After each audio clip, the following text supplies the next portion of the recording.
బంగారు నగలు తాకట్టు పెట్టబోతున్నారా? వద్దు. తక్కువ డబ్బులు ఎక్కువ వడ్డీ ఎందుకు? సింపుల్గా శ్రీ స్టార్ గోల్డ్ కంపెనీకి రండి.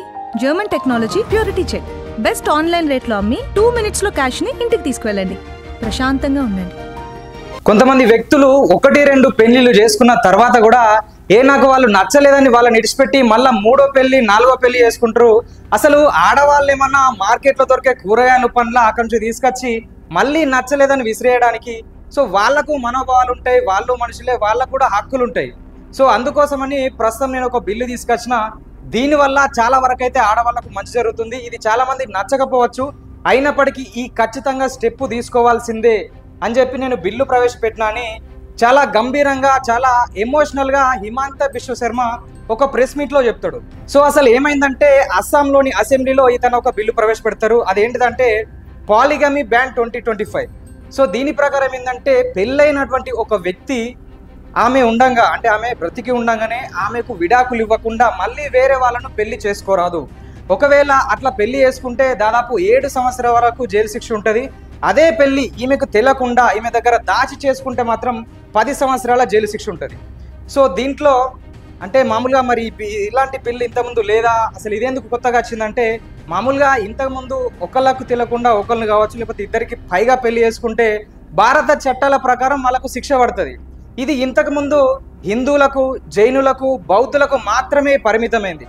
అంటే హిందూ అనేటోడు 2 పెళ్లి చేసుకుంటే వానికి శిక్ష, బౌద్ధునికి శిక్ష. కానీ ముస్లిం కమ్యూనిటీలో ఇది లేకపోతుండే. ఎందుకంటే వాళ్ళ ధర్మం విషయంలో కావచ్చు, వాళ్ళ విశ్వాసాల పరంగా వాళ్ళు 4గురిని పెళ్లి చేసుకున్నా కానీ భారత ప్రభుత్వం కావచ్చు, ఏ రాష్ట్రం కానీ వాళ్ళ మీద చర్యలు తీసుకోలేదు. కానీ ఇప్పుడు అస్సాంలో ఈతన ప్రవేశపెట్టినటువంటి బిల్లు ప్రకారం వాడు ఏ కులం కానీ, ఏ మతం కానీ, ఏ ధర్మం కానీ ఎలాంటి వాళ్ళని మంచిదే.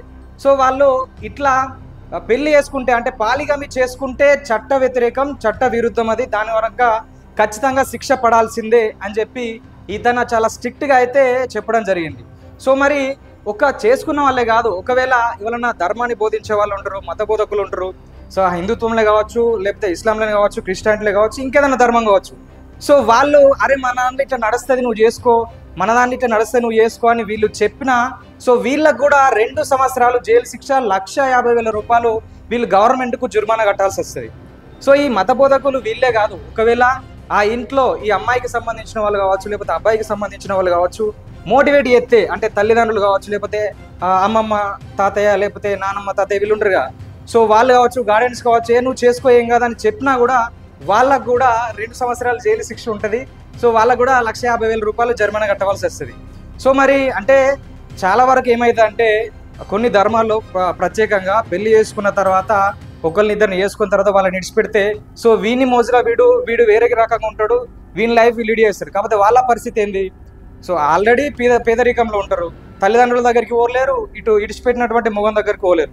సో కాబట్టి చాలా వరకు వాళ్ళ ఇబ్బంది జరుగుతుంది, కరువు పరిస్థితులు ఉంటారు, ఏం చేయలేని పరిస్థితుల. సో ఈ క్రిమినల్ బ్యాక్గ్రౌండ్ అనేది చాలా పెరిగిపోతుంది. తినడానికి తిండి లేనప్పుడు వానికి ఏదో ఒకటి చేయాలి కాబట్టి చాలా మంది ఆడవాళ్ళు అనేక రూట్లలోకి వెళ్ళిపోతారు. సో దాన్ని అరికట్టే విధంగా అయితే ఇది మంచి పరిణామం అనేది చెప్పొచ్చు. సో ఈ చట్టాన్ని తీసుకురావడానికి ఇంకొక కారణం ఏంటంటే డెమోగ్రఫిక్ చేంజ్. అంటే ఫర్ ఎగ్జాంపుల్ ఒక ఊర్లో ఒక హిందువులు ఒక 100 మంది, ముస్లింలు ఒక 100 మంది, క్రిస్టియన్లు ఒక 100 మంది ఉందనుకున్నాం. సో 5 సంవత్సరాల తర్వాత హిందువులు ఒక 50 మంది పెరిగి, ముస్లింలు ఒక 50 మంది పెరిగి, క్రిస్టియన్లు ఒక 200 మంది పెరిగితే, సో అక్కడ డెమోగ్రఫిక్ చేంజ్ అనేది చాలా విపరీతంగా ఉంటుంది. అంటే వీళ్ళ డామినేషన్ వీళ్ళ మీద పెరుగుతుంది. సో ఇది ఇప్పుడు ప్రస్తుతం ఉన్నటువంటి అస్సాంలో ఇంతకుముందు అంటే బంగ్లాదేశీలు ఈ బ్రహ్మపుత్ర నది వెంబడి చాలా వరకు అయితే పశువులు కాసుకుంటున్నో అట్లనో ఇట్లనో జీవనాభివృద్ధి కోసమని వాళ్ళు మెల్లమెల్లగా నది గుండా వచ్చి అస్సాంలో సెటిల్ అయిపోయారు. అటు బంగ్లాదేశ్ నుంచి కావచ్చు, ఇటు వెస్ట్ బెంగాల్ నుంచి కావచ్చు. సో వీళ్ళు వచ్చి వీళ్ళ జనాభా విపరీతంగా పెంచుకొని తర్వాత ఆ లోకల్లో ఉండేటువంటి ముస్లింలను కావచ్చు, తర్వాత హిందువులను కావచ్చు, సో వాళ్ళను డామినేట్ చేస్తూ వాళ్ళను అనేక చిత్రహింసలకు గురి చేస్తున్నటువంటి సిచ్యువేషన్లు ఉన్నాయి. వీళ్ళున్న లొకేషన్లకు వీళ్ళు రానియరు, వీళ్ళు అనేక ప్రభుత్వ భూములను ఆక్రమిస్తారు. సో సంవత్సరానికి వీళ్ళ జనాభా విపరీతంగా పెరిగిపోతుంది. సో దాన్ని అరికట్టడానికి అంటే మామూలుగా మియా ముస్లిమ్స్ ఇన్ మయన్మార్ నుంచి కావచ్చు, బంగ్లాదేశ్ నుంచి కావచ్చు వస్తూ ఉంటారు. సో వాళ్ళ వల్ల ఇబ్బంది అవుతుందని చెప్పేసి దీన్ని ఒక ప్రధాన కారణంగా కూడా తీసుకోవచ్చు. దాని ద్వారా ఈ చట్టాన్ని తీసుకురావడం జరిగింది.